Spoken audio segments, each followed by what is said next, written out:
On this episode of DC On Screen, we are talking about that theatrical trailer for The Suicide Squad, some weird Flash tidbits, the Batman is officially on Earth 2 now? I don't know. Right after you skip through these commercials. Salutations, my fellow food lovers. This is Chef Mark here from Johnny's Italian Steakhouse, and I want to tell you about our filet Oscar. This premium filet is topped with Johnny's lump crab cake, grilled asparagus, and our signature béarnaise sauce. But the start to any great night always begins with a killer appetizer. And I recommend trying out our jumbo pan-seared sea scallops with Brussels sprout slaw tossed in Johnny's hot bacon dressing. It is so good. I know that you will love my filet Oscar as much as I love preparing it. So come to Johnny's tonight. Johnny's Italian Steakhouse, Village Point Shopping Center, Omaha. Welcome into DC On Screen episode 633. This is the podcast. We talk about the DC Comics multiverse on film and television, give honest opinions on upcoming projects, and believe that every version of a property is valid, even if we don't want it to be. If it has been released, it is fair game, so beware of spoilers and welcome to the show. David C. Robertson, and I need some water. Yeah, having trouble getting through this intro. David C. Robertson.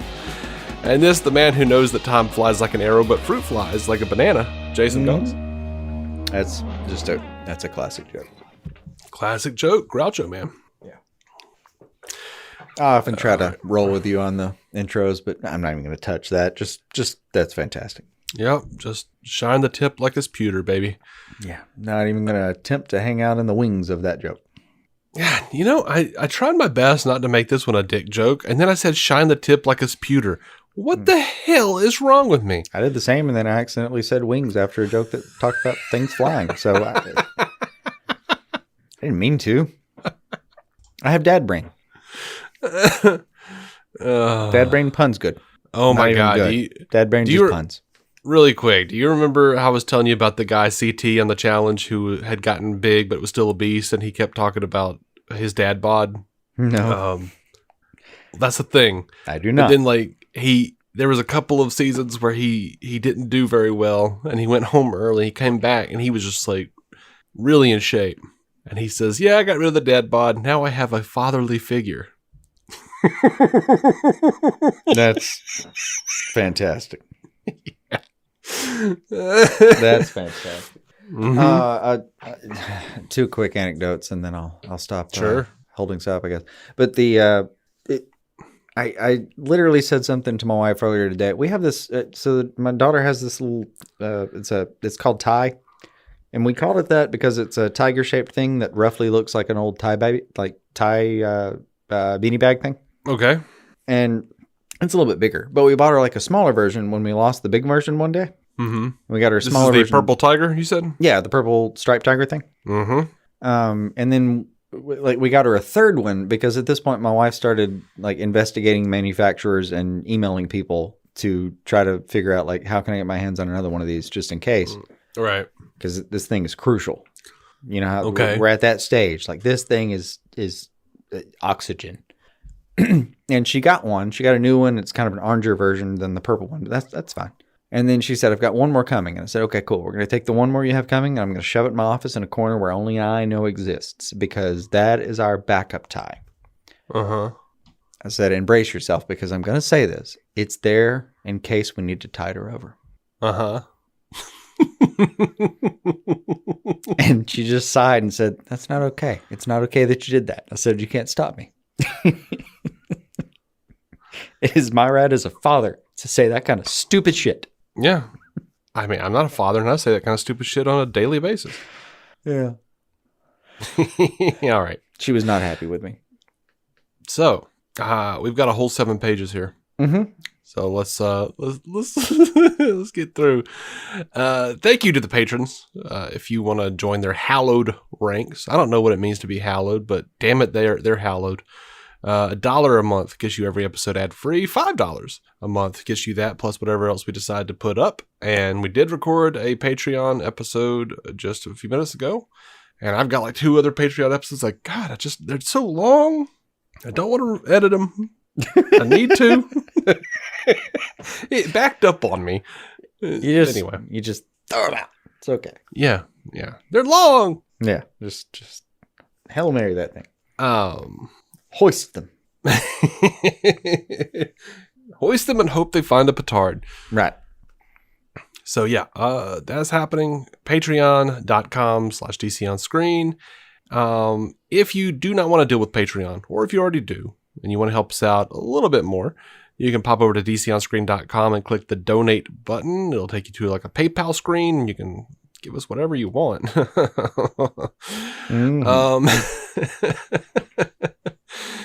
I don't think you can PayPal voodoo dolls to anybody though. So that's what I was thinking. yeah, if you want to, I don't know what that would do. You have to keep the voodoo doll to do something to us, right? Oh yeah. That is how that works. Mm-hmm. Yeah, I'm a dumbass. I say weird shit. And if you want to support the show and get some swag, check out our merch store. It's right next to the donate button on DCOnScreen.com. It says store is fairly obvious. And if you want to be like this person whose name I will not attempt to say, you can leave us a 5-star written review on Apple Podcasts. This person wrote jokes, geeky shit. What more would you need out of a podcast? Good stuff. And of course, they gave us a 5-star review. So thank you. Well, fantastic. Thank you. ALSBSIWNDHD. Yeah. All's wonderful. In my head, I'm going to write it down. Say that again. I'm curious. I haven't seen ALS. it. ALS. BSI. BSI. WNDHD. Yeah. Now, when I first saw that name, I'll tell you how my brain pronounced it. My brain just went, ee. It flatlined. All's besuindehed. I don't even know how to make sense. I don't even know what abbreviations are being combined. I feel like this is like the caretaker of Aslan or something.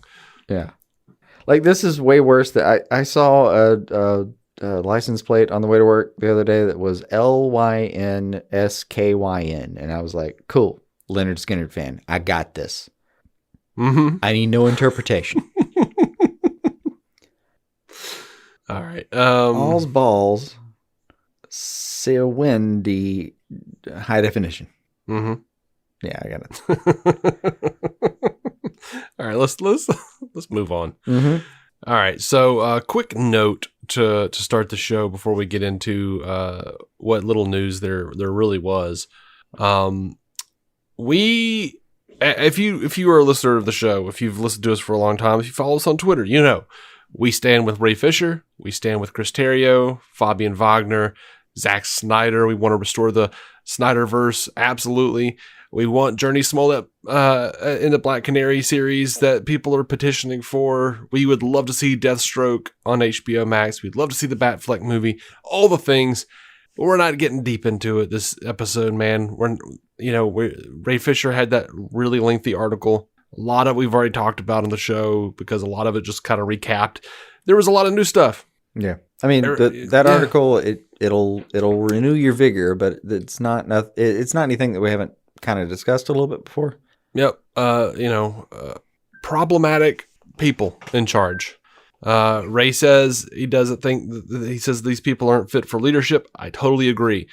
That is a really long article. Chris Terrio, I do want to talk about one aspect of it, and it's at the end of the show, but it's just a bit of fun because he says that they already named Batman v Superman. And he doesn't know who named it that, but it wasn't him. And I agree with him. That is a terrible name. Mm-hmm. I kind of want to talk about what we think it should have been. But yeah, they're both deeply interesting. Deeply interesting. I've got links to them in the show notes. Yeah. All the Ray stuff it's heartbreaking, frankly. And I want more to come of it. It's just we're not to that portion of the show yet, and of course we know about it, and of course we'll talk about it later. At this stage, it's a little later than the articles come out for us to talk about it. B, we've mostly talked about it before, and C, we're frankly a little bit exhausted on the topic at the moment. Frankly, emotionally. Yeah, it's not very. It's just not interesting to me anymore. Injustices were done. And like I said, I'll absolutely provide links to those articles because they were interesting, but they're interesting in their own right. And I don't have whatever it is that it takes in me anymore to read off whole articles verbatim and analyze it. That's not what I want this show to be, and that's what it has been for way too long now, and I've got to take a step back from that. Yeah, that's the other thing, is we're also, that's pretty much what we did with Ann Sarnoff, and we're just trying to take a breather from that for a second. Not that we don't have thoughts, and I'm sure they're all, I don't know, not even relevant, but they're relevant to us.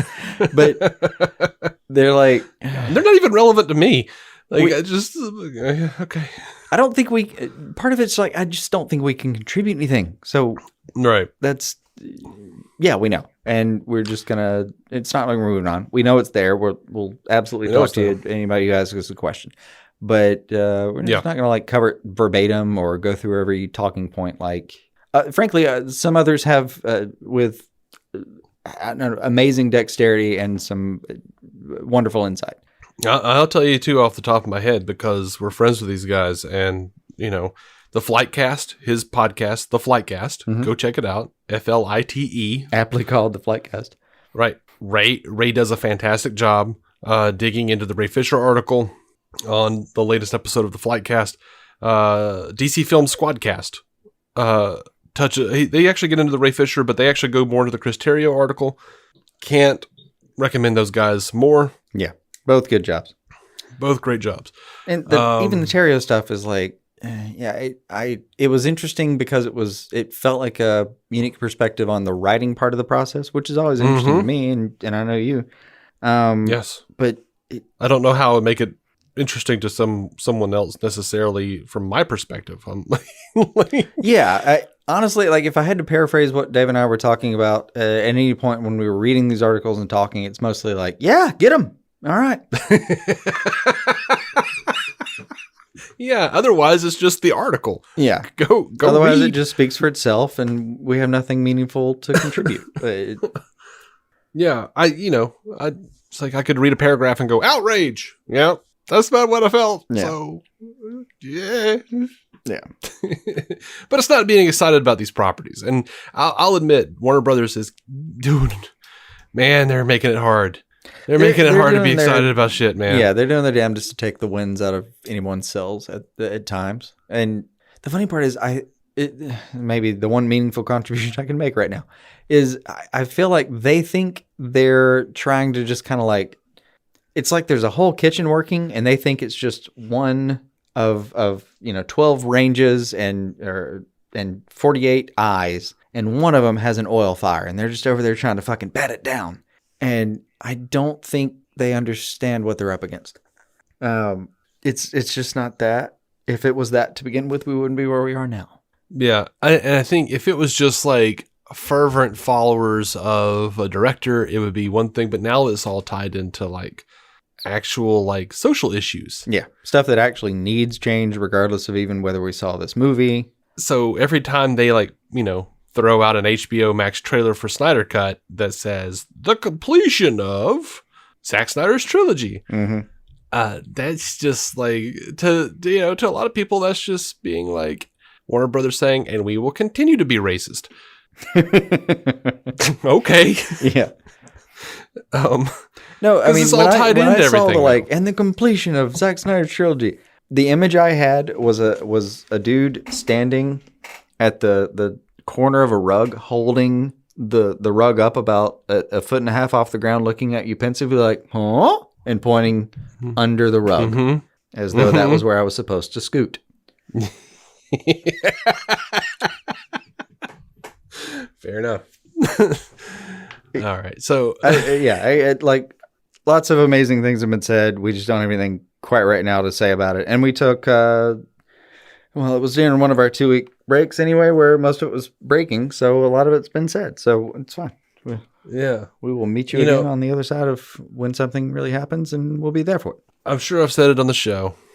And this has been my general feeling every day this week. Well, not every day, because I haven't checked it every day. I've actively tried to get away from Twitter, but I think I replied this to Ray or somebody, to Flightcast or somebody. But I've been watching a lot of In the Heat of the Night, and at some points there's this Carol O'Connor line where something will happen and he'll just look at somebody and go, I get so tired. And that's how I feel. Like every day that I see anything from Warner Brothers, I just think, I get so tired. Like I just don't have the will anymore. Yeah. And I'll tell you this, it's not like, it's a bit tiresome. And, I've been tired of things before. And, frankly, I was wrong to have gotten tired. I should have gotten infuriated instead. But this is a moment where, it's just, it's different from being tired and done. It's just tired and let's wait a second and we'll pick it up in a second. Frankly, probably we'll see you next week with some more infuriating shit that we have a bunch of shit to say about. Yeah, maybe I'll get my gumption up. But last week, I guess we had some, I don't even remember what happened last week. This is how out of my mind I am. Feels like both of us had shit to do, that we couldn't get around to this. Mm-hmm. No, literally, yeah. But it was a saving grace because I didn't have it in me last week. Like I was out of it. I could not handle it emotionally. Yeah. For the last 2 weeks, I've had people out at work, and I've been working 12-hour days, and then coming back. I didn't have time. It's 12-hour days, coming back, doing all the family stuff, and then some house stuff on top of that. I couldn't work it in last week. Life happens. Mm-hmm. And look, man, I'm not saying we're going to quit the show or something. I'm not saying I'm out. None of that. Oh, far from that. No, I'm here for the long haul and the long fight at this point. I missed the first round. I will not miss the second. Right. I mean, we're 633 episodes in. Like we've been dealing with Warner Brothers. I mean, shit, man. You and I standing around hanging out all night talking about how Warner Brothers is a bunch of dumbasses. Yeah. Years before we started this show. Yeah. So, whatever. We're not talking about how they fucked up our franchises for a while. Anyway, let's get to some stuff here. You want to look at this theatrical trailer for Suicide Squad, for the Suicide Squad? Yeah. By the way, general audience, kind of a general audience opinion here. Anecdotal, but my youngest sister, I would let her watch the trailer, and she was like, "That looks really good." But what's the title of the movie? I said, The Suicide Squad. And she's like, but that's what the other one was called. And I said, no, the other one was just called Suicide Squad. And she said, the difference in title is an article. And I said, yep. And she went, that's really dumb. Somebody needs to be fired. I'm like, I know. We have more thoughts on titles later. Yeah. just letting you know, she doesn't follow it like we do. She likes Batman, she likes all that shit, but she doesn't follow it like we do. So the fact that she's just going, she's got plenty of time invested, but it's I've spent enough time with her and definitely heard enough stories from you about her. I haven't spent a ton of it, but just enough to kind of get a little bit of a gauge. And I've definitely heard some stories from you that I had no doubt that her question was going to be like, the difference is an article. Yeah. And I was perfectly sure that she wasn't going to go, the difference is the word the. No, that she was going to say, the difference is an article. Yep. I was like, yeah, that's it. You're like, yeah, how do I feel about that? Okay, yeah, it's about, okay. Okay. I was wondering, but yeah, I felt that way too a little bit. Yeah, let's look at the Suicide Squad trailer. This is the theatrical trailer that they put out here. It is a PG-13 trailer. Well, so no beach of dicks. no beach of dicks. All right. So what did I work that out too? That it was given John Cena's diet on an average small beach. It was like 65 years worth of dicks that he could eat. I don't know, man. You said numbers, and it was near the end of the show. There's a lot of dicks. Just say. I've forgotten the numbers myself now. It was many dicks. So in this Rebellion trailer, that's what they're calling it. So that's what you look it up. That's as the Suicide Squad Rebellion trailer. Pretty much out of the gate, we've got Harley with this jacket on that says "Live Fast, Die Clown." Mm-hmm. That is the dumbest shit. It's perfectly dumb. It is. I was like, what does this mean? Not saying I didn't enjoy it though. I feel like it's going to be better with the comma. Live fast, die, clown. Yeah. So I saw a whole lot of people talking about how this should have been the trailer that they dropped in the first place. Yeah, but dude, if they had done it the other way around, there'd have been the same amount, but different people saying the same of this trailer. Yeah. I mean, it was just all the people who didn't like the dick jokes. Yeah, I get it. It's. I love both trailers, honestly. I enjoy them both, and for very separate reasons. But that's the thing is, like, you're not going to get, depending on how you cut a trailer, you might get the funny version or the dramatic version or whatever. Mm-hmm. It's not, dude, like a trailer is not a perfect cross-section of a movie. It's how the trailer house made that thing half the time. I love the Western tone of this thing. Little. I mean, the whole thing just feels like it's a 70s. Well, I mean, it does. It feels like it's sort of a 70s, whatever, Western type of team up movie. Yeah. We actually got like the detachable kid here for a second. Yep. It's pretty good music. I mean, I'm not a big fan of anthem rock. Right. I mean, there are some exceptions. Some of Queen's anthem rock is fucking out of this world. But yeah, I mean, it was a pretty good take on it. I enjoyed it. I'm kind of looking at this cross section of like Blackguard, Savant, TDK, Weasel, Mongol, Javelin. Yeah, they're definitely getting into more of the members that we didn't see in the last trailer. Yeah, like Javelin, I don't think it was anything. I think there was maybe one big shot with him in it, like one wide shot with him in it, but that may be it. Definitely not a lot of Mongal. Well, I mean, we got more Mongal than we got in the last trailer, for sure. Oh yeah, I meant in the first trailer. Yeah, redoing the what I'm going to call the classroom scene. Mm-hmm. Just reeks of professorship. Well, then you get it. All right, so that dance scene, I was curious before, and now that I've seen that little shot of John Cena, maybe it was there before, but now that I've seen Peacemaker dancing, like there's some ecstasy happening right now, right? I'm putting you money right now like down that's not drunk, that's X. Maybe. Because watch, he smiles later, kind of weirdly. King Shark. That weird shirtless scene of John Cena just laughing maniacally. Man, it could just have been that he killed 12 people for peace, and he's very proud of himself. I don't know, dude. That looks like a fucking like post club X-induced party scene smile. Maybe so, man. Fucking Polka Dot Man, he's gonna be more powerful than the naysayers were ever expecting. I mean, we said it. We said he would be. Yeah, some proper detachable kid. I still don't know what that does. Like, you detach, you make yourself a wider target. You theoretically maybe shot more. Yeah, my hope was just to watch him pull his own armor off and beat somebody with it. But do you know how disappointed I would be if we don't see that? Like, if there was one thing that I would angrily throw a half-eaten bag of popcorn in the trash and think, God damn it, it might be that. I hadn't thought about it until now, which is weird for me. But I mean, what do you think the chances are he's going to pull his own dick off and throw it at somebody? Hell fucking yes. I hope that's the instigation for the dick comment, frankly. I hope they stand around and look at it like, do we pick it up? Will he retrieve it later? Like, why is it kind of wrecked? I'm very confused right now. I don't know, dude. When he detaches his arms, why didn't blood spill out of both? I don't understand. What? I don't understand the physics and the anatomy of the detachable kid.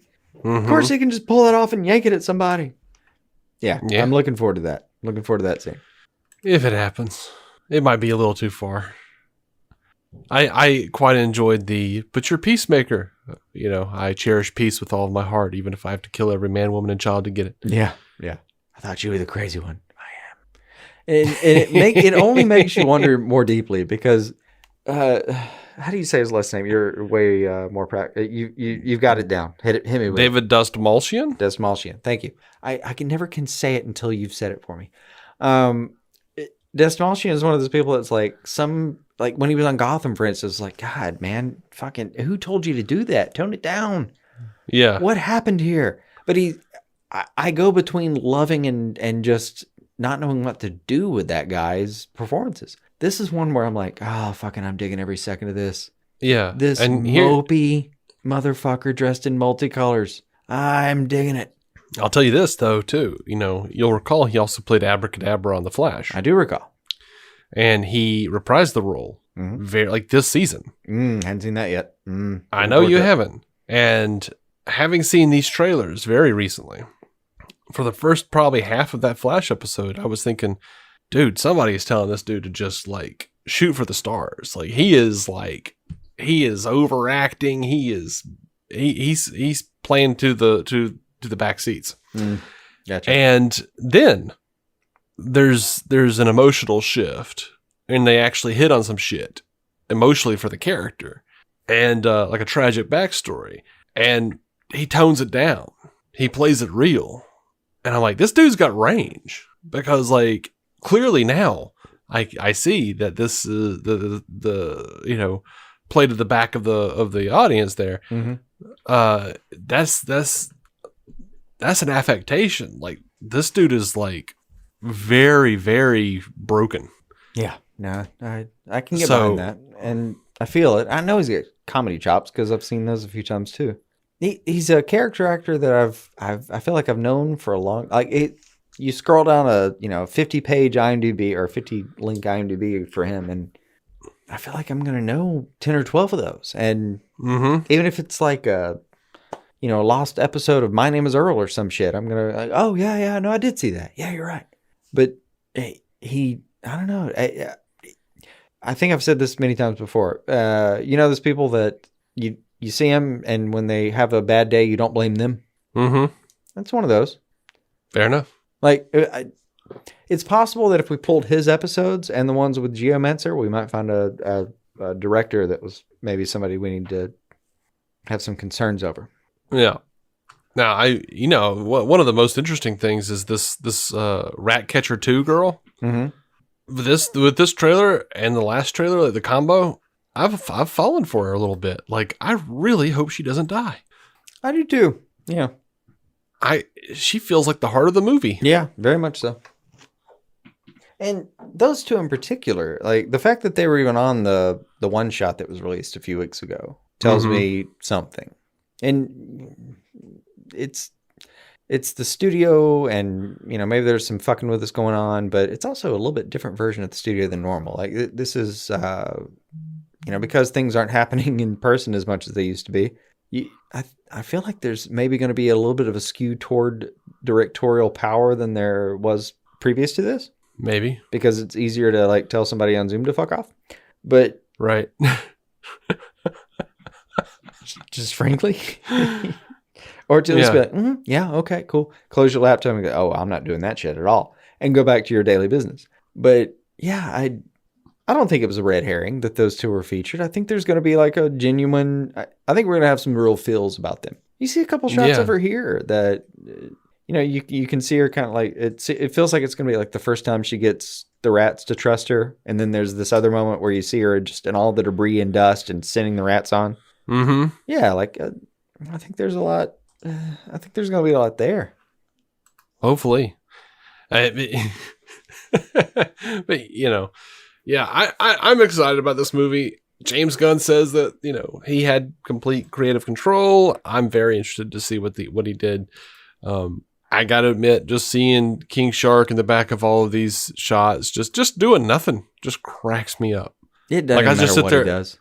I'm just sitting there chuckling at King Shark sitting over here in the back. Just it's going to be fantastic either way. Now I'm curious. There's one shot where Michael Rooker looks like he is just losing a child. Yeah, right before Starro's foot comes down. Yeah, and I don't feel like the feet coming down on what looks like some rando guards unnamed are going to be what he's worried about. Yeah, me either. Like I think it was literally a night and day shot. Yeah, is the color grading is completely different. I don't know what they're going to go for exactly, but we're going to hear that kind of at this point in my life, a very familiar Michael Rooker he has a scream. He has a rasp when he screams that like it feels very familiar to me. That's probably because he's from around here, and I've been screamed at by a lot of people from around here. Yeah. You know how many times I've heard that voice call me boy?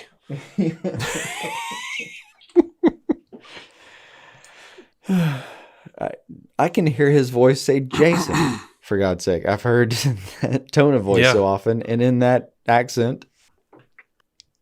Yeah, like short of certain things, I feel like I could bring Michael Rooker to a family reunion and be like, "Yeah, dude, he's a distant cousin we didn't know about, man. Check him out." And I can hear that voice call me Dave. Yeah, I can hear that voice say, "What's the matter with your friend Jason?" I don't know. I could definitely hear like a "boy, what you doing" kind of thing. Yeah. All right, you got anything else on this trailer? What do you think? Peter Capaldi. What about him? I love him. My last thing is Peter Capaldi. Yeah, it's fantastic. And yeah. I love that crazy ass gun. Still framing it around him. Idris the Bloodsport gun there also looks like a lot of fun. That shit looks like the super soaker I always wanted. Isn't that what you dream about? I mean, it is.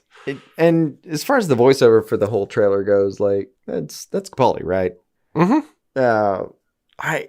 Given the way trailers work, I don't think we're going to hear that entire speech. Not the way it was laid out. Maybe not even in its entirety.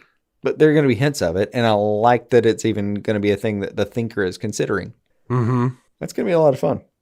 You know, for everyone that's not involved. Like for us, it's going to be fun. For them, shit show. Hopefully.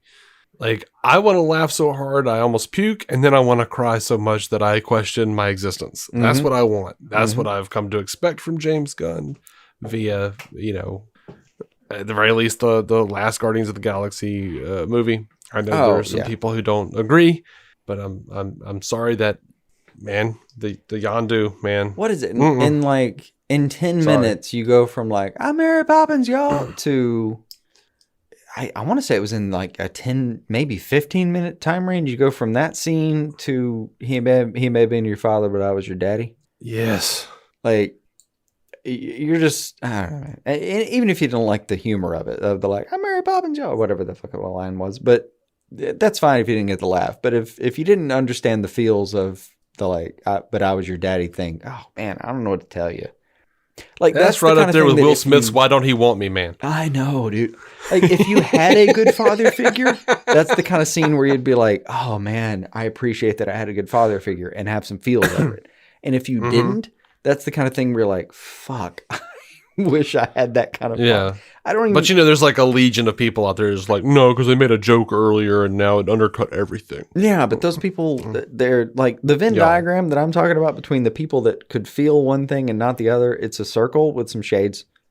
Yeah, it's not even. Yeah, it's not even a thing. Like those people are like tiny little orbits exiting the Venn diagram's orbit, like tiny little satellites just going away, like meteors passing in the night that we don't give a fuck about. So someone on Twitter says, why, with the last Red Band trailer released only a week ago, why is this presumably Green Band one so different? Even as theatrical exclusive trailer isn't the usual procedure to make them vaguely the same with just changing/editing out the more adult material. James Gunn said, I was firm in not wanting to make two trailers exactly the same. That bugs me when they do that. If we're going to ask fans to watch two trailers, let's give them a reason to do so, focusing on different aspects of our film. Oh. That's fantastic. Thank you, James. I do appreciate that. You see like Red Band trailer and it's just got 4 extra seconds and someone says fuck. Mm-hmm. I hate that. What are we even doing, man? I hate that shit. Also, it's a PG-13 trailer. The movie itself is going to have the fuck in it. Just commit. Yep. Now let's see. Heat Vision. There was a big article that dropped, and we'll talk about it in a second. Mm-hmm. But embedded in there, and a few weeks ago, Ann Sarnoff said something that a couple of our listeners were like, "Wait, what?" And me too. I was like, "Oh, I hope they just said that weird." But look, this Heat Vision article says, "Was it about the rope?" No. Okay. This Heat Vision article says, except for the Batman, which is set on an alternate Earth known to geeks as Earth 2, DC is plotting its films and shows to share the same universe. Key to setting up its new status quo will be The Flash, which will tackle the multiverse and is said to also lend clarity to the future of the Justice League with multiple Batmen as well as Supergirl appearing. And it should be noted that currently in the comics, Earth 2, that's where the Val-Zod Superman is. Mm-hmm. If you don't know what that means Black Superman. Oh, gasp. Mm-hmm. Oh, no. Oh, no, they've ruined it. No. But, so yeah, that's a thing. If that's what they're doing, I don't know. I don't know how that affects the CW shows. I know, are they talking about how it's still going to be a multiverse, but they all just kind of interconnect from time to time? Or are they just saying they're going to reset all of the timelines and like, in addition to Supergirl and Black Lightning getting canceled, The Flash and Superman and Lois, which just got renewed for a second season, is going to... Nope, that's probably not going to be what's happening. Yeah. So I think this is once again DC just not knowing what the hell they're doing. Yeah. That would be my quick spoiler alert. Go ahead and ignore this news cycle. And I really do mean that. Just ignore it. Like, don't invest your time, energy, or fucking anger in it. Right. It'll probably course correct. And if it doesn't, it's also going to do something so unexpected that you're going to need that emotional energy to deal with whatever bullshit they come up with. Just hang back. Now, see, the thing is like this article was very specifically trying to push a certain agenda. Mm-hmm. On top of, they did announce that New Gods from Ava DuVernay and Tom King and The Trench from James Wan was canceled. Mm-hmm. They are not moving forward with it. Walter Hamada said that they're leaving the door open to revisit those properties in the future, but they didn't have a natural spot for it on the slate over the next few years, and they didn't want to basically leave those filmmakers hanging in development. Mm-hmm. But then they go ahead and say this: New Gods, which would have been a sprawling tale, was complicated by the fact that its villain Darkseid just appeared as a major foil in Zack Snyder's Justice League, and there was a desire to have space between the latter and any new appearances. So they just blamed it on Zack Snyder. Yeah, exactly. That was the whole thing. They were like, guess what? Your buddy, who stands by Ray Fisher, your buddy stopped 2 people of color from making their movies. Right, yeah. And kept you from watching that, and this vaunted Snyder of yours Trench also took that away as well. Which, look, I know I say all the things. New Gods, by the way, which are also the fourth world, meaning the fourth version of the gods in certain, in a lot of ways. Headed by this guy named Darkseid, mostly because he took power, whose catchphrase is Darkseid is, who, by the way, has died more times than I can count. And you know what his special power is, beyond being, really fucking powerful? Is that Darkseid fucking is. He always comes back, and he comes back different if he wants to. Like, yeah, there is no version of reading these comics, even in the last 5 fucking years. Yeah, Darkseid were wrapped up in 2016 or some shit, and that was Jeff Johns, by the way, where they literally killed Darkseid, introduced Grail, and then reintroduced Darkseid as baby Darkseid, as a baby, a cute little wee baby. You can put him on your shoulder. He came back. And he came back, by the way, in fucking Justice League Odyssey sometime later in the Scott Snyder version of things. Like, you cannot possibly tell me that, one version of Darkseid's all we can handle. That's the most bullshitness thing I've heard all day. No, they're pushing a narrative. That's all they're doing. Yeah. And despite whatever, look, don't cancel your HBO Max subscriptions. Zack has not said to stop that or to do that yet. And it is definitely not the way to go with the movement and the momentum. Yeah, no. If you want more of Snyder's stuff, yeah, you better keep it. Also, keep watching. It's not like don't treat the entire company as though there's nothing to offer. Like, dude, I'm going to watch the fuck out of this Mortal Kombat movie in a couple weeks. Yeah, I'll watch it. I am going to devour that thing. I may watch it and get to the end and go, well, that was terrible. Truthfully, I did that with Godzilla vs. Kong. Like, Yeah, no, I have nothing for that. Like it was funny because like you and I share the DC on Screen account on Twitter. Yeah. And so every once in a while I'll pop over there and be like, oh, we have notifications. To what? Like why do we have responses? And then I'll see like you were talking about like, oh, don't even pretend that you don't want to see the lizard punch the donkey or no, punch the monkey or whatever the hell you said. Ape. It would be whatever, an ape. Whatever you said. And I was like, I don't have to pretend. I don't want to see that. I don't give a damn. Look, my thoughts going in were like, don't even pretend you don't want to see this movie because of course you want to see this movie. Were you raised in the 20th century? Were you born there? Were you raised in the 21st? You were born there too? I was raised in the Either 23rd way. century. I was raised in the 23rd century watching Kirk and Spock. Even that. Would you I not don't want to wanna go to a planet where that's what you saw? Was there not? Was there not, sir? An infamously badly shot lizard battle. But yeah, I wanted to see the hell of that movie. I wanted to see Eric from fucking True Blood on it, or Skarsgård, whatever his name is. Of course I wanted to see all that stuff. If there is a dimensional rift and Guillermo del Toro is allowed to do like a Pacific Rim versus Godzilla versus King Kong, I will watch the shit. Oh yeah, kaiju battle? Yeah. Yeah, just straight kaiju battle. Yeah, I get that.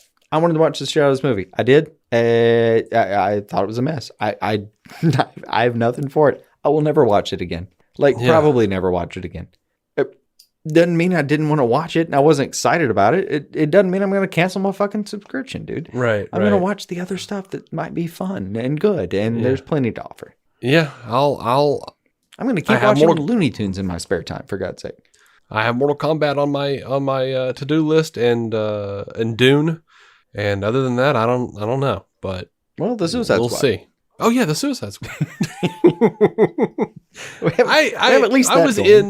I was in non-DC mode for a second. Though this is legitimately a problem. Yeah. I keep forgetting the Suicide Squad is coming out. I just do. It's not a good thing I think there's a guy who hosts a DC podcast. No, I think there's a part of you that thinks it's like in the future in a way where your brain hasn't actually clicked and given it a date. Where you're like, oh, that's a thing on a calendar. I can get to that. I feel like the same way you and I as depressed people sometimes know that okay, the Snyder Cut is coming out on March 18th. I just have to survive that long. Right. And then after that, we'll see. I think it's one of those like a ghost thing, like a spirit thing, where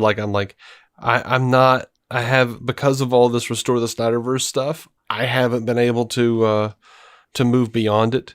I just sort of still feel like I'm in 2017. Just floating around going, restore, instead of just being excited about the Suicide Squad. It's a weird thing because I am excited about the Suicide Squad, but at the same time, I'm like, Warner Brothers is a dick. They're terrible people. Don't support them. No, you got to support them. Okay, I'll support them. But begrudgingly. Yeah, it's a... there are no perfect things, man. No. It's one of my qualms with maybe BVS is that there were perfect things. No, there weren't. There never were. There won't be. We have only imperfect things. This is one Diamond Absolutes, though, man. Diamond Absolutes. No, Diamond Absolute ideals. Yes, absolutely, and that's something to strive for. But you have to be willing to accept reality and make some compromises because, dude, that's just how things work. Mm-hmm. And I am not trying to be cynical and fucking, always be closing on anything like Glenn Garrigan Ross or something. But it's just that's how the world works. It's not going to be perfect. It sucks. Fucking being a fan of anything that Warner Brothers puts out right now, or God, for most of our lifetimes, and there are ups and downs for that. But honestly, for a lot of it, it's been taxing. And for the last 6-7 years, it's been just a shit show of, I want to hope. Oh, God, they fucked me. Mm-hmm. And then, occasionally it's like, yeah, I wasn't expecting that. And, oh, man, look what they gave me. It feels like an abusive relationship, frankly. Mm-hmm. in a lot of ways that are, like that, and that's real. There's like random gift giving that's supposed to make you feel better. A lot of gaslighting, attempts at such. Like, frankly, if the Restore the Universe hashtag has any use at this point, it's to make sure they can't gaslight the movement. Yeah. Like, keep that shit alive, because you need to keep the narrative where it actually deserves to be, closer to the truth, rather than what they're trying to tell you. And by the way, in that Ray Fisher interview, like they totally just Warner Brothers absolutely just says flat out Ray Fisher is a puppet of Zack Snyder. Oh yeah, no, he was being, and that Zack Snyder was doing it to get back his control of the DC universe. He was being manipulated by Zack Snyder, and even that, like the article later just basically said like, and Zack Snyder basically denied any of that. Yeah, and Ray Fisher was like, so now they're trying to say that a black man can't have his own agency. He's like, that's more racist than anything else they've done. Hold on. Your argument to a black dude getting turned down because he was trying to insist that he shouldn't be made to do certain things was that he was being manipulated by a white guy. What the actual hell did you think you were accomplishing here? That's bad, dude. But yeah, seriously, every exciting thing. Every Warner Brothers press release and released it to some like philosophy students, like put it together as one document and released it to like some philosophy students, I think it would break them. Mm-hmm. But I think if you like released it as like a news document, it would come across more like. Have you ever read the Ted Kaczynski manifesto? No. I've only read parts, but it's incoherent as hell. But it's incoherent, and the funny part is like for a couple paragraphs at a time, it'll build and seem like it's making a point, and then it just fucking goes into the other room and starts talking about something else. That's what this would sound like if you just ran it all together, all at once. Yeah. And even if you don't. I feel like most people with even with varying levels of agreement on certain aspects of it, like none of this is a good look. Like I know people who don't necessarily agree with Ray, but they look at what Warner Brothers puts out and goes, well, that's not good. Like, yeah, no, it's not. So yeah, I don't know. Whatever, guys. Like, keep your HBO Max subscription. Keep watching Zack Snyder's Justice League. Keep hashtagging Restore the Snyderverse. All that crap.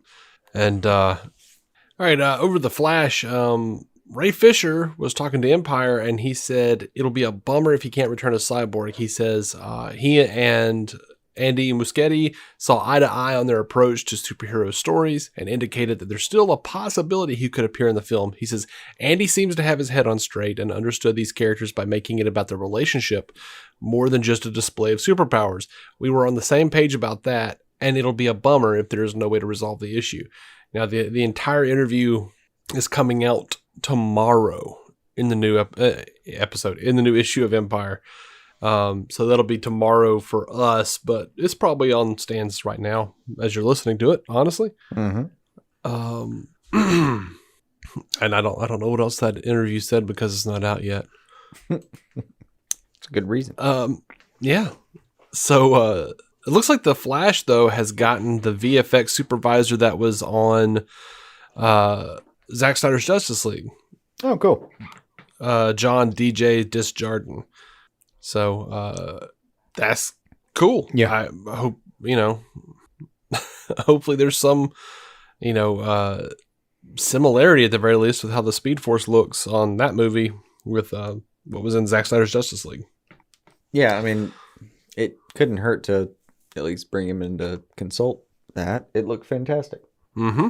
Not that Flash hasn't at times, but it'd be a good combination at least. Yeah. Black Adam is filming as of the 10th. I can't believe it's actually filming. Yeah. That made me happy to see. Yeah, that's crazy. I can't believe it's actually happening. It's just strange. Yep. Lucy Liu has been cast as a villain in Fury of the Gods, and she is going to be Calypso. There is no version of that character in the comics, but she will be the sister of Helen Mirren's character Hespera. Dude, I like Lucy Liu. I have liked her since Ally McBeal. I liked her in the Kill Bill movie. God, I've seen a lot of Elementary with her in it. I liked her in Lucky Number 11. That's a fantastic film, by the way. Yeah, I've never been disappointed. You forgot her as a head in a jar. I don't know what you're talking about. In Futurama. Oh, God. Everybody was a head in a jar in Futurama. No, she was Bender's wife or girlfriend. I can't remember. Okay. Yeah, for a while. She was in his like infinite space. It was his own thing. Okay. They were a thing though for a minute. Okay, cool. Was she actually Lucy Liu or was she somebody else? No, voiced by Lucy Liu, I believe. Well, no, voiced by Lucy Liu. Oh, no, Lucy Was she Liu voiced. Lucy Liu as head in a jar, voiced by Lucy Liu. I'm pretty sure is how that went down. Okay. I will be saddened to find I'm wrong, but okay. It's been a while. Did you see this concept art that was poking around of Granny Goodness and Joker and Jon Stewart? I saw Granny Green Goodness. Lantern. I'm not sure I saw the others. Yeah, they actually, this dude, Jojo Aguilar, I guess, put out, it was 4 different pieces of concept art he did for Zack Snyder's Justice League. The one that, everybody was freaking out about, other than Granny Goodness, really was the Jon Stewart Green Lantern. Because, of course, we were supposed to get Jon Stewart Green Lantern in the movie. Yeah. And based on the art, a lot of people are saying it is actually going to be, it would have been Wayne T. Carr, a stage actor. I don't know him. Looks the part.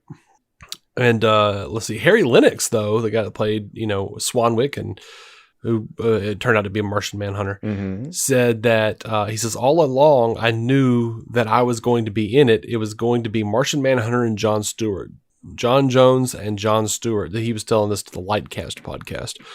He says, but then they made him take out that part. So I did go in later in like October to do the scene with Ben Affleck. So I think that was the recipient, that is to say the information that was conveyed in that scene just had Manhunter do it, which I thought was fun. He said something to the effect that he felt there was a good way to tie it up. The information that needs to be put out there is out there. So he says, we know that the Green Lantern will live on in another part of the franchise, such as the DCU. Hey man, I'm there to serve. It's not uncommon where sometimes an actor has to fill in for another actor. It happens quite a bit.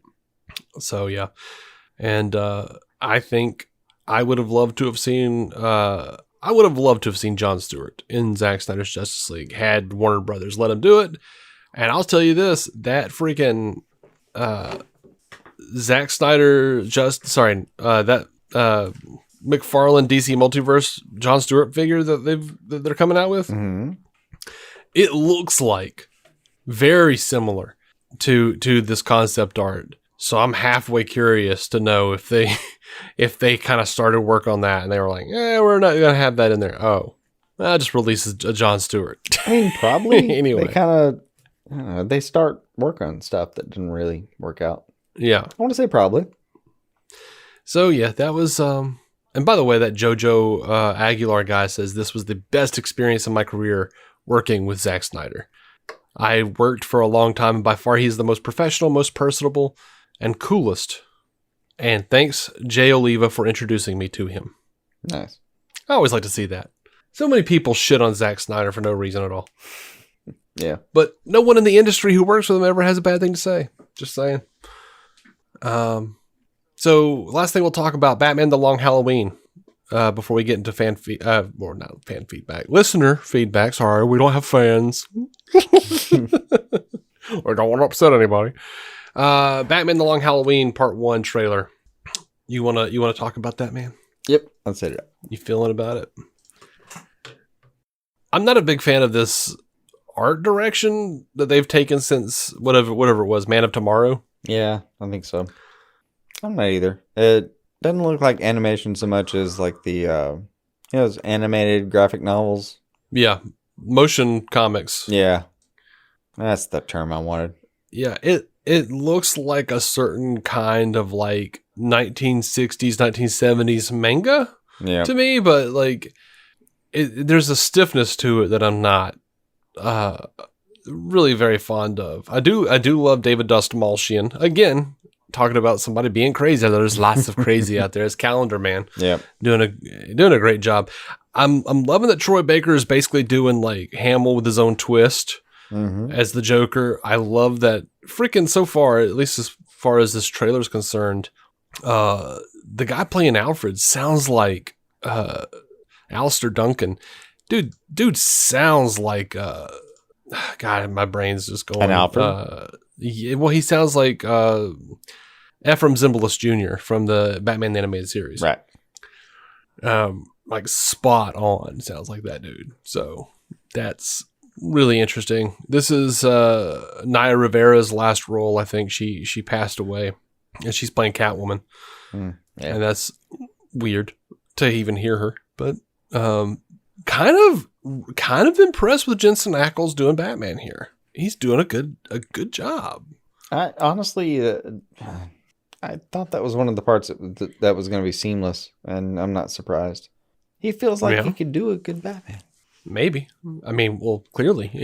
Yeah, it just it didn't seem like a bad fit for me at all. It was good casting. Yeah, I kind of feel like maybe we've crossed that threshold where the chemical reaction is wearing off enough. Like the performance is just, how that at a certain point, the performance of Michael Chiklis in Gotham wore your chemical reaction to hate him out, and you just dug the character. Yeah. No, I think that's where we're at now with Jensen Ackles for me, where I'm just like, I've had enough distance since Smallville season 4 or whatever it was. Yeah. Which was the last time I watched him regularly. Yeah, that's fair. It's been a while for it. And then he was Jason Todd on Under the Red Hood, and I went, okay, well, you did pretty good there, man. That was pretty dope. I could dig it. So, but I've grown a lot since then. So maybe I just hated him on Dark Angel and Days of Our Lives so much. I mean, that's fair. And yes, I absolutely watched him on Days of Our Lives. Because of course. I think that was one of the ones that I just only saw occasionally. But yeah, I'm familiar. Like, it wasn't even like necessarily this, like, I mean, it was one of those things where like, yeah, I watched a bunch of soaps, but I watched Days of Our Lives, I watched Sunset Beach, and then subsequently I watched Passions. And I was so intrigued growing up with this idea of serialized storytelling, where it was just like, oh my God, like I can just tune in every day and there's a new chapter. And, this has been going, some of these, like Days of Our Lives have been going since the 60s, since like, 62 or so? Oh God, yeah. I mean, it's almost like you have to take them out of the conversation as far as like longest living television something, because it's not fair. And like they have superpowers, they have freaking witchcraft, they have aliens. Like, why aren't more comic book fans watching these things? Right. I'm just saying, like back in the day before CW, that's what I had. Yeah. Like, I don't know how, but Charity's closet is a hell now. It's a hell dimension, and she's trapped in hell, and that's what Miguel has to deal with. Try to get her out, As one does. All right, what else do you have to say about this long Halloween trailer? Anything else? Do we have anything? No. I think it looks cool. It looks cool. The animation style is going to be a little bit boring for me, I think, but we'll see. It also looks super efficient money-wise. It does look efficient. I do wish that stylistically it looked more like Tim Sale. Sure, but that was a very wiry style that I feel like would cost a pretty good amount of money to have someone animate well. I agree. So I kind of get saving money, and they, in a lot of ways, they clearly spent some money on the cast of the voices and everything like that. But I don't know, man. I don't want to shit on it. It's going to be a terribly low budget, and it's not a style I completely dig. But I'm sure there'll still be some cool shots. Yeah. I mean, it's clearly a style they're going for, and Yeah. maybe there was some sort of. I would be very surprised if someone came out and said, "Actually, this is more expensive than what we were doing before." Really? Okay. Actually, our plan was. But all right. Yeah, but I'm down. Spectacular voice cast. I love that story. I know it's not okay to like Jeff Loeb anymore, but whatever. I don't know. I like that story. Yeah. Yeah. Being a piece of shit, I'm not saying that is, but still, making mistakes doesn't preclude you from writing good stuff every once in a while. Yeah, no, Jeff Loeb wrote some of the best stuff out there for Batman and Superman specifically. Like, God, dude, I like a lot of Jeff Loeb stuff. I really do. Like Superman for All Seasons, Long Halloween, Dark Victory, Spider-Man Blue. I mean, he had a ton of great stuff out there. So I'm sorry if he doesn't like Asians or whatever it was. I can't remember exactly. Something about how he said no, Asians weren't interesting to American audiences or something on one of those Marvel shows. I don't know. That's the rumor. Yeah, he supposedly. I hate weighing in even with the word supposedly, but the article was that he, checked in and said no one's going to care about this guy as a lead. We need to demote him. So yeah, that was the whole story. Okay. There were some details as far as who said what. I don't know. Yeah, I honestly, I saw headlines. I don't know. Because he was the president of Marvel Television? Can't remember. Before Feige took it over anyway. So, yeah, I don't know. I don't keep up with Marvel very well because I keep up with DC and I just can't. Yeah. I get that. I would prefer to go into Marvel just going like ignorant. Just like, I don't know what's happening. Let me just enjoy something. Yeah. Without sitting there going like, yeah, you see that third extra? Yeah. He's a piece of shit. Yeah, did you see what he said on Twitter? Yeah. Yeah. Yeah. All right. We've got some listener feedback coming up, and we're going to take a quick break, and we'll be right back with all of that, including an update on our the Suicide Squad Deadpool poll. And we are back, and we've got some listener feedback. Let's get up to Effie Ophelders of Stealing the Remote. Fantastic podcast. Started his second season now, and thumbs up all around, y'all. Go check that out. Stealing the Remote. But Effie says, am I a bad fan for not having rewatched Zack Snyder's Justice League a second time yet? Still stuck midway through with my girlfriend, but it's not on HBO Max, so I'm not sure if the execs will even know. Also, which dickbag told HBO Max to put the word trilogy in their trailer? I don't know which dickbag. It's Warner Brothers, Warner Media, all of those cats right now. They're pushing a narrative. I don't think you're a bad fan. No. For not having rewatched it, especially if you're doing so in a less than legal fashion. I guess it doesn't matter. In any fashion, it's just that is so much time to put aside. Yeah, it's a lot of time to put aside. I've put it on in the background, but I haven't like given it a proper rewatch. Not like sat down and like stared at it. I think I've probably watched it 4 times, but the first time was sit down and stare at it uninterrupted, and the last few have just been that I've been throwing it on in the background, and I've cumulatively watched it probably 4 times. But parts broken up. Right. Which apparently is still bad because they're like, see, people aren't watching it all the way through. Like, that's all the headlines. Like, see, people aren't. No, it may be playing all the way through. It doesn't mean I have, nothing going on that I can stare at it for 4 hours. It just means I may have to go do something for 20 minutes and come back and see where I am and watch it. Joshua Hamilton over on Twitter, Anglo the Saxon, if you want to find him, says, if AT&T creates a DC Studios that ran independently of WB Pictures, like Marvel Studios, and functions like that on the business end, but gives us DC content that feels like DC, not DC content, that feels like it's trying to be Marvel, pick who oversees it all, who runs film, who runs stream, /TV, /CW. No.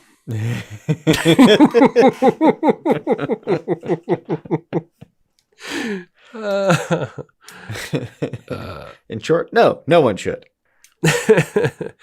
Well, first of all, let me say, I haven't heard anyone talk about DC Studios properly before the Flightcast, before Ray over on Flightcast. So I do want to give props to him. Hashtag DC Studios. But yeah, man, I don't know.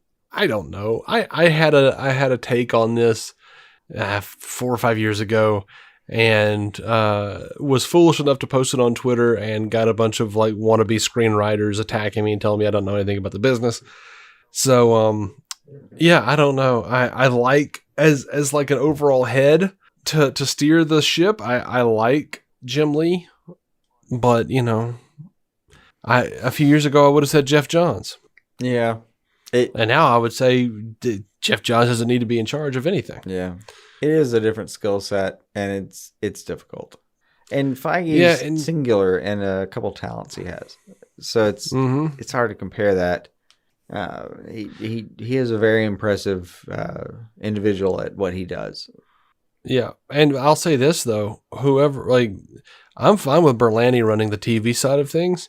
I want less episodes, and I want some of that HBO Max money coming to The Flash, like it is with like it is with Superman and Lois. I want some of that HBO Max money coming to yeah, I get that, but Batwoman and whatever, hangs around after the fall, because Superman and Lois is killing it. Yeah, I agree. It's just hard to pull off. Like you have to wrangle so much creative talent, and then you have to wrangle the money behind it, and getting those two to marry, because the money may not understand what they're trying to shoot for, and they may be right or wrong for trying to shoot for it. But yeah, it's a difficult conversation, and somebody has to actually towel that together and say, "Hey, listen, money, trust me. I know this sounds weird. Trust me." And then they have to be right over and over again before the money eventually says, "You know what? I don't know what you're going for, but go for it." Yeah, it's rough. I mean, it's difficult. It's difficult, but yeah, I would shoot he's for. Not bad though. He's done a pretty good job. No, he's done a fantastic job, really. And I think the biggest fault of any of these CW shows now at this point, and I've shit on him before, I've stood up for him before, I've enjoyed the hell out of him before. I wish they would just go away before. Like it's been a long road, man, with these CW shows. Roller coaster. Some of them I've loved, some of them I've been ultimately mad on. But the one thing that I've said across the board on every one of them, they need short seasons with good quality storytelling. Not even special effects, which, by the way, the special effects on The Flash look like ass this year. But I'm not surprised. That's fine. That's fine if that's what they need to do. It was harder to do effects with some of the protocols this year. I get that. My sister-in-law messaged me. She's like, "Does Barry look like he's been eating too many quarantine pizzas this year?" I'm like, "No, baby got swole." I was like, "Look, see," I like centered the pictures. I was like, "See the pecs?" Circled the pecs, and so circled the arms. It's like, see, that's swole, and that's not fat. That's he swole. Was suddenly wearing swim gear, like what are those called? What are the things the little floaties? Mm-hmm. Yeah, there we go. I was like, look. I was like, see, now he looks more like the comic book Flash. I sent her like a picture of the comic book Flash with the same pecs and arms circled. I was like, see the similarities? They thick. They thick, boys. Barry done got dummy thick. Yeah, I'm here for it. Because why not? But no, it's I don't know. I would like very much for the story to be more cohesive, less expository. Like, let's do less soap opera. Let's do less, like, every week we talk about the things that we've already seen. Especially if you're, like, binging, like, 3 or 4 episodes at a time. You're like, yeah, I just saw that episode. Stop explaining it. Yeah. And, like, some got fake conversational thing, like, that fake conversation cadence. Like, yeah, we know, buddy. We just saw everything I've been through this season. Like, shut up. Yeah, I I kind of get the imperative that it's like every episode could be someone's first. I get it. It's a hard line to draw, though. I mean, it's just not the way it's structured anymore. It shouldn't be. Not necessarily. Because everything is bingeable now. They met, in terms of actual pure episode time, they met, 64 minutes ago. And then later, and hell, it's only like 4 days in actual like fictional showtime. And, yeah, because remember when you did blah, blah, blah, and blah, blah, blah, and they go on for 20 seconds. You're like, well, that was a painful exposition dump, but okay, cool. Right. Yeah, I hate exposition dumps. And I will say this, like, when I watched, anything that didn't have them, or anything that doesn't have them, like, my wife will be watching something on Netflix that I haven't seen, or whatever it is, and I'll come through and be like, or I'll see an episode, and they don't do an exposition dump. I'm sitting there going, so who was that? Why were they doing that? And yeah, she has to pause and explain it to me, but I'm way more interested. If I go and sit down for some random thing because I just need to eat something, and they do an exposition dump, I'm like, okay, well, that was a lot and bad writing. Bye. Well, you can have shows like Legion where occasionally you want to pause the episode and beg for an exposition dump. Like, okay, what brought us here? I've watched every moment 3 or 4 times, and I just want to know what's relevant to the moment we're in now, because I don't know if there's time or relevance, and he may be a god, and I just don't understand. Yeah, I've been there. But that was intriguing. episode 2. Yeah. Anyway, Reco Jet over on Twitter, Drew Mathers, says to us, when/how will you know it's time to give up trying to restore the Snyderverse? When Zack says so. When Zack says, just keep watching it, just put it on repeat. When Zack stops saying that stuff and he's just like, yep, I think it's over. I think it's done. Okay. Yeah. And he hasn't said that. He's still holding out hope. No, and by the way, in retrospect, he was cagey before about, well, I don't know. Yeah. I mean, something could happen. He's always been like cagey and non-committal to everything. Yeah. So when he stops being like that and says it's over, yeah. You're looking for like a Mark Maron response where like 4 hours after they're like, glow's done. Mark Maron's tweet was like, glow's done. Yeah, it sucks. It's over. Bye. Yeah. Paraphrasing heavily, but that was very much the spirit. The real answer though is when Zack Snyder says it's over, or I just kind of fade out and stop doing it. Yeah. Whatever happens first. Yeah. Or dementia. That's the real answer. Or I think that was 3 years ago for me. Or looking forward to that good coma shit right there. Yeah. Even then, arguably, Ryan Hulsman, throw it in the background and be like, oh shit. Same commercial over and over again. Ryan Hulsman, the amazing Rye guy over on Twitter, says, do folks at Warner not understand what a multiverse is, and why is the answer yes? I don't know what their problem is, dude. I think they keep having a plan, and then it's like someone in the room gets louder and says, I told you so, let's do it this way. And then they're wrong too, and they just keep cycling. Yeah, they don't know what to do, and it's frustrating. And the only thing they can get together on is, it'd be a good idea is to make the fans upset. And keep trying to push a narrative that they don't want to hear.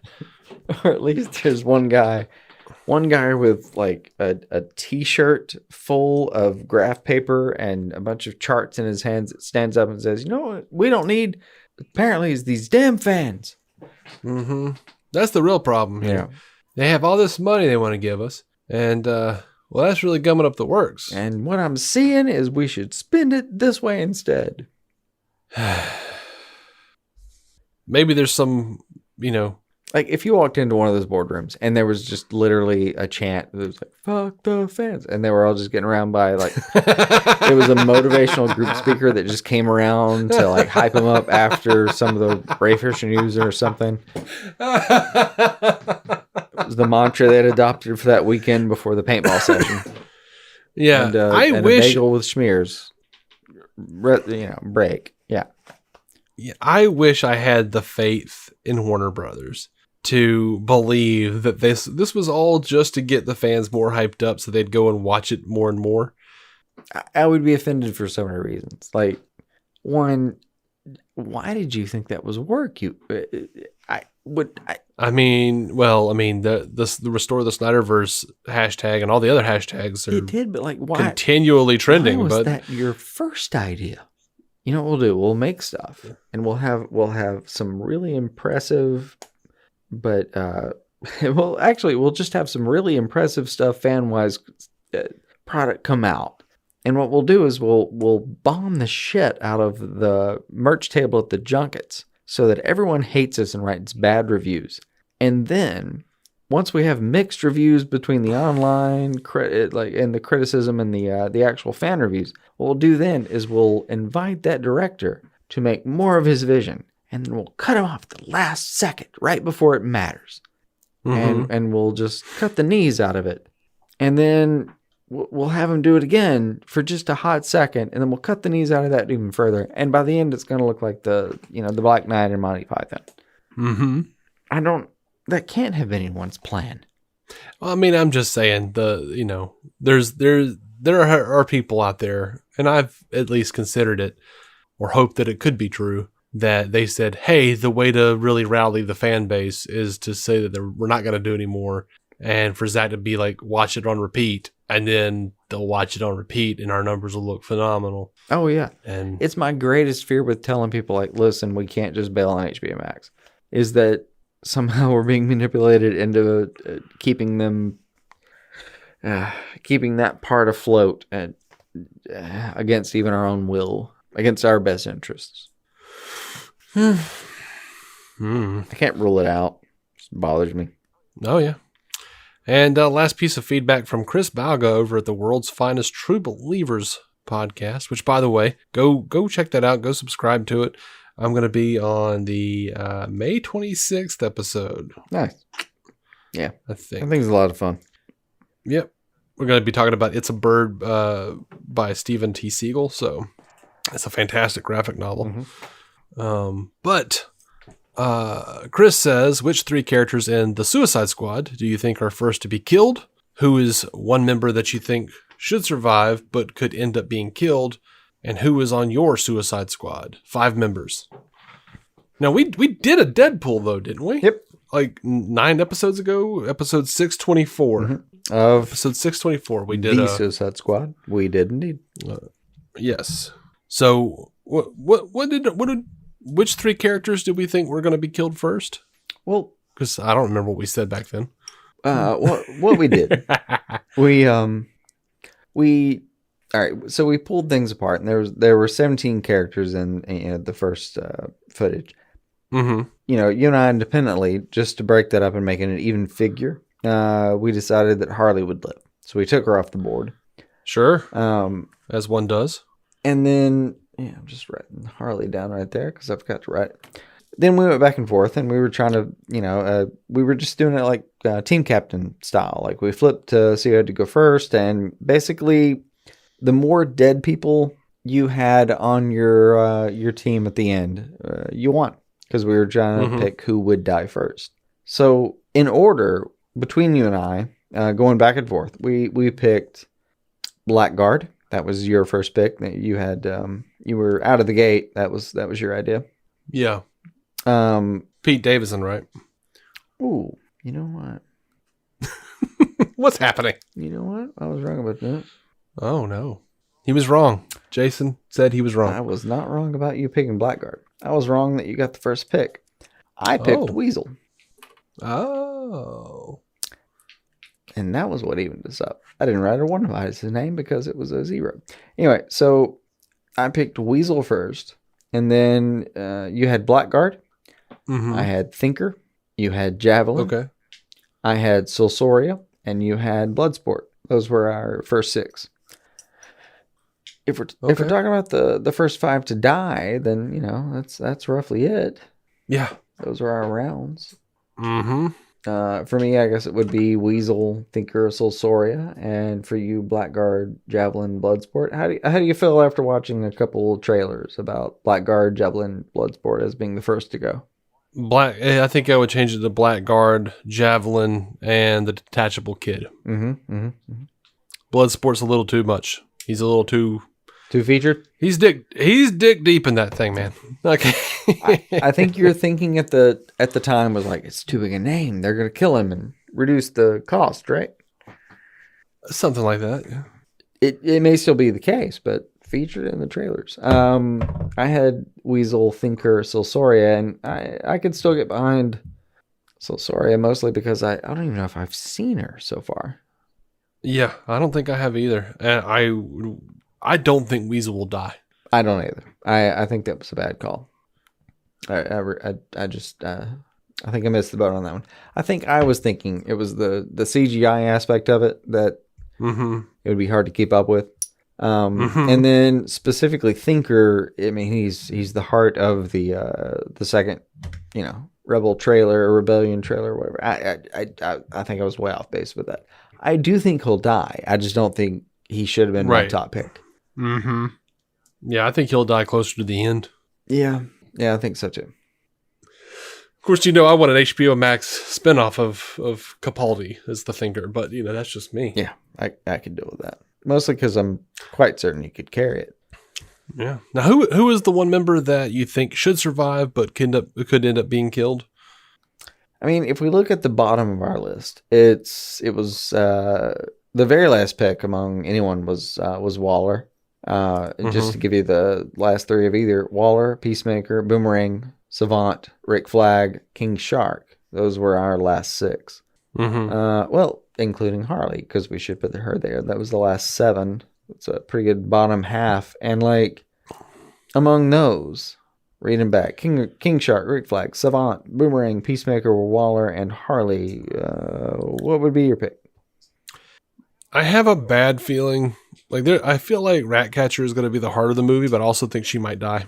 All right, so yeah, that's fair. We had her middle ground, but that was before a lot of the rest of it. You know what? I'm also very afraid that King Shark is going to die. I'll tell you what. I do not want King Shark to die. Me neither. But I'm gonna, in solidarity with the one shot, I'm gonna pick Polka Dot for the same answer.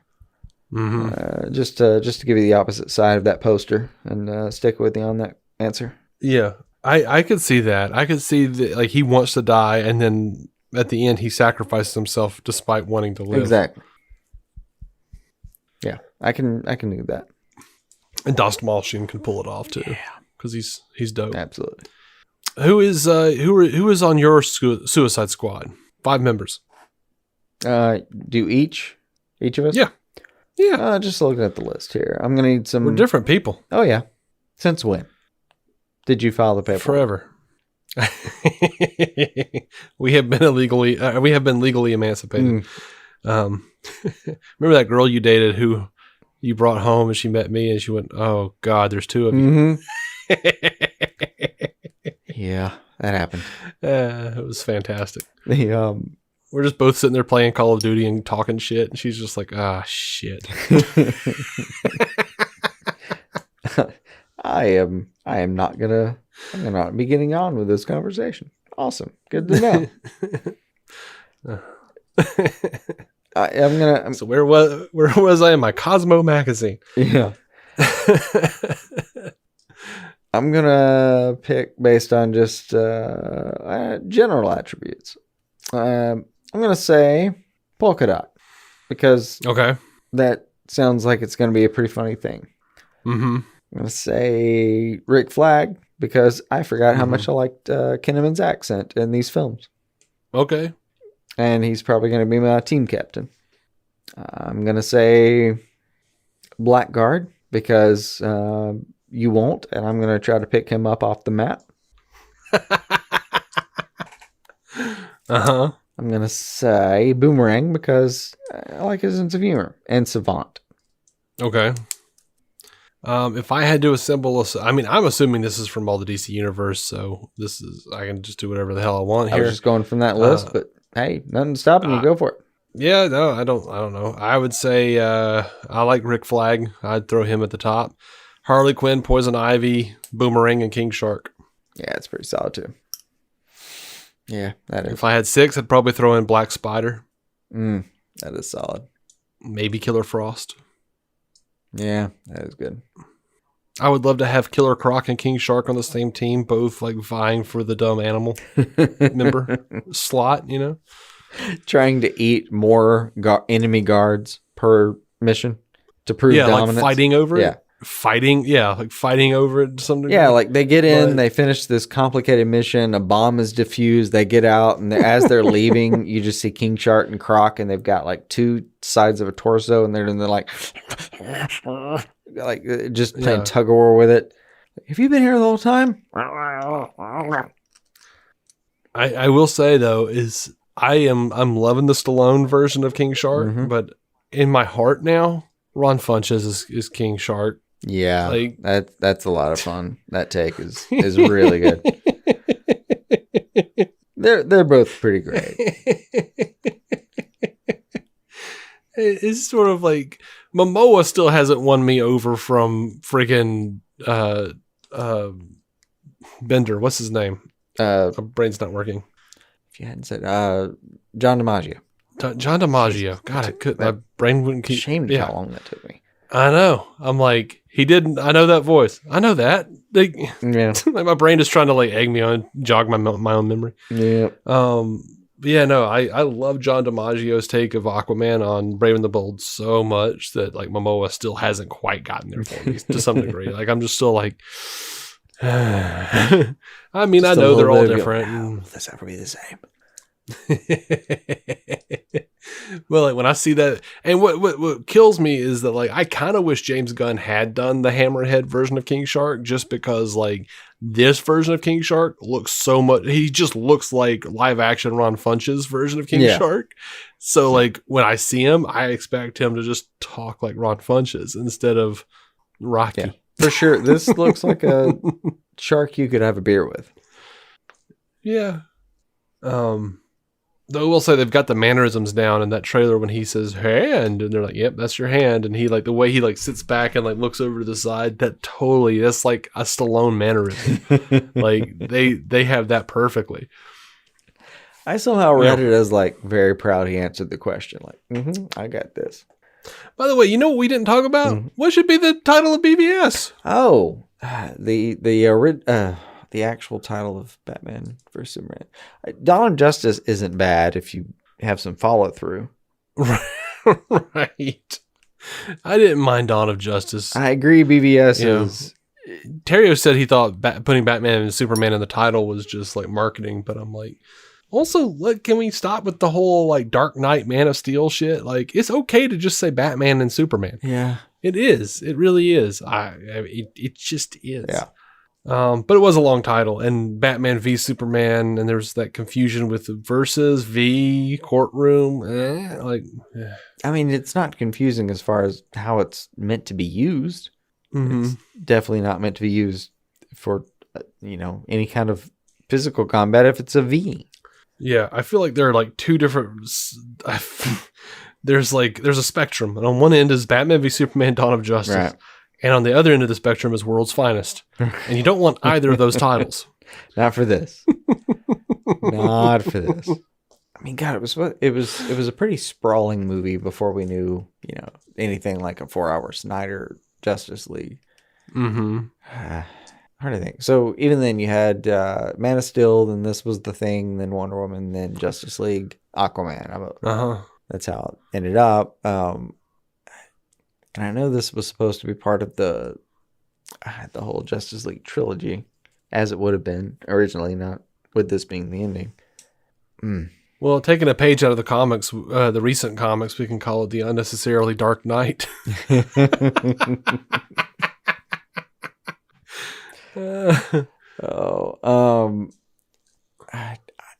It's tempting to come up with like these super dark kind of titles and somehow try to work the Dark Knight phrasing into Superman, like Superman Dark Knight or something like that.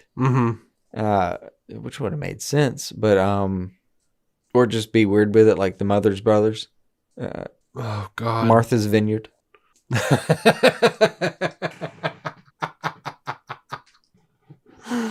Oh, Bounce 2, Final Reckoning. No, I think I probably would have just called it Man of Tomorrow. I would have made it more of a Man of Steel sequel, but introduced Batman and actually had him as the villain, him and Luthor as the villains, like kind of like what it was. Yeah, I could see that. That's why it drives me nuts when people are like, "I want a Man of Steel too." We had it. It was called Batman v Superman: Dawn of Justice. There's a chance I would have pitched Man of Steel and then later Son of Krypton. Yeah, just because it was going to be such a movie about lineage and also all that. Mm-hmm. And the kryptonite was so, key to that movie. I might have thrown it on the table. I may have called it New Frontier. That would be solid. I could see that. Yeah. I mean, if we were going with let's not call a movie by the title that we should call it. You know what I mean? Like, yeah. No, if you're just picking something that's an homage but doesn't really make sense if you think about it too much. Mm-hmm. Yeah, that's not bad. I mean, I like New Frontier because it is like you can see the new frontier, on the horizon in BVS. Ooh, that might be fun. Superman, Black Sun.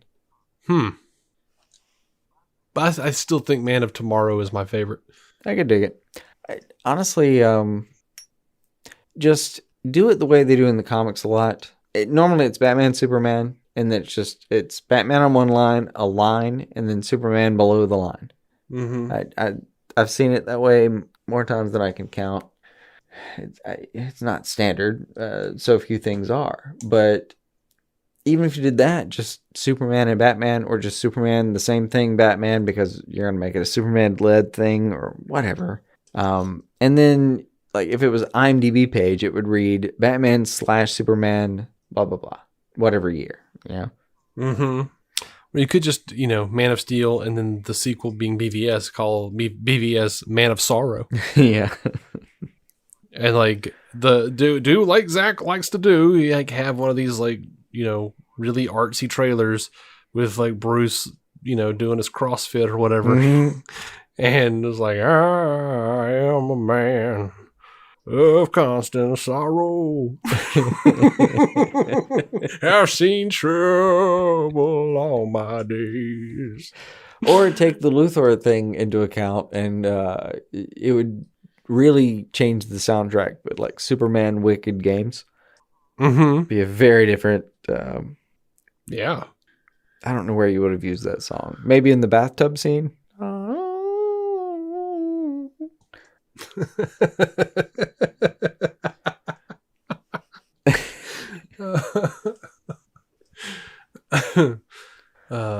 Or call it Devils Above. Mm-hmm. Yep. That really could work though. Devils Above would be pretty solid. I'd be down with that. Yep. That seems cool. Ooh, you could just call it Hero Cake.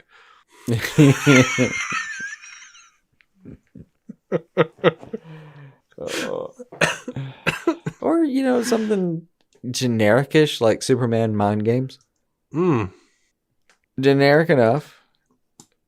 Superman Tales of a Jolly Rancher. Right. I like it's a bit long, but Must There Be a Superman is a pretty solid title. Yeah. I mean, I like it as a title in the sense that, like, if it was an essay, I would be very interested. If it was a movie, I'd think, what are we doing here? Yeah, I can see that.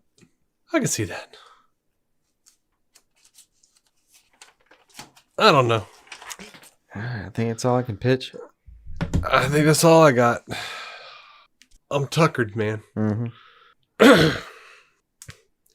Like that. I want to. What's that Mitch Hedberg bit about? Just he wants a job naming kitchen appliances because it's whatever the thing does plus or on the end of it. Yeah. Or on the end of it. Yeah. Refrigerator. It refrigerates. Oh, that keeps things crisp. It is a crisper. Mm-hmm. Well, you should apply that to it. Superman-er. Oh no, I was going to be like, what does that thing do? It divides the fan base. Let's call it a divider.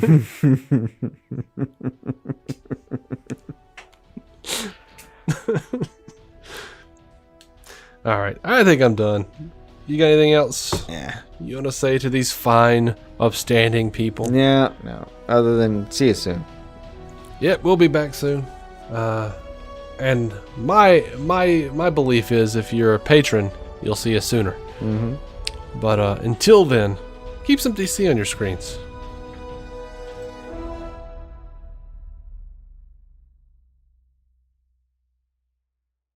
Our intro music is by Jason Goss and Michael Shackelford. Michael's band, Galactic Engineers of Magnetic Sounds, or GEMS, can be found on SoundCloud and Bandcamp. Visit DCOnScreen.com to find our Patreon, merch, contact information, and every episode of the show for free, including crossovers we've done with other podcasts. DC On Screen is a maladjusted production. For more from me and Jason, including sketch comedy, vlogs, parodies, and our improvised web series Hey Guy, visit maladjusted.tv.